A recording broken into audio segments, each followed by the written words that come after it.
Oh, actually, I admired Brillante Mendoza, I believe, the winner of the Palme d'Or. I had met him in Hong Kong. So yeah, I spoke with Brillante in the Hong Kong film market, and I do like his style.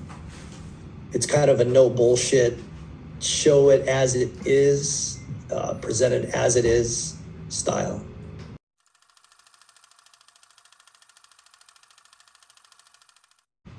Well, I am amazed about I can't speak to it because I don't know it too well, but I am amazed at the success of the South Koreans, both in art and commerce. You know, they won Best Picture in Parasite. 2019 for Parasite, and you know I'm a proud Asian when I see that, and you know when I see roles that are non-stereotypical of Asians, it's awesome. You know, I love to see that. Um, Streaming has changed the landscape both in art and commerce, where Apple, for example, invested heavily on the Hispanic communities, and Apple TV and Apple Films, they will co-finance and co-produce with studios, and that's changed. That's opened up the whole diversity in Hollywood. And Wendy is Chief Diversity Officer of a Filipino-American-led biotech company. In fact, just went public at the New York Stock Exchange, led by both Wendy and her. Wendy is the Chief Legal Officer, and her Chief Executive Officer is Alan Cameza, a five-time successful entrepreneur.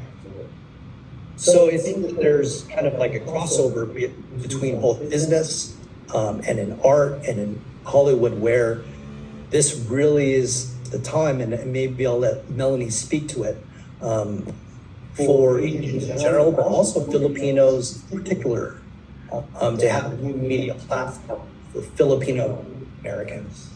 For us to come up and have our name, we had the Crazy Rich Asian that really opened doors. And then I'm not sure if you've heard of the limited TV series that was called Beef. It was fully all Asian casted limited TV series, and it was a success. It was different, but it was successful. We are also very proud here in San Diego. We have a fashion designer that basically outfitted the whole, or I don't know if that's the right term, but he designed the entire movie's costumes for a movie that was released by Disneyland recently, an Asian movie. His name is Kenneth Barles.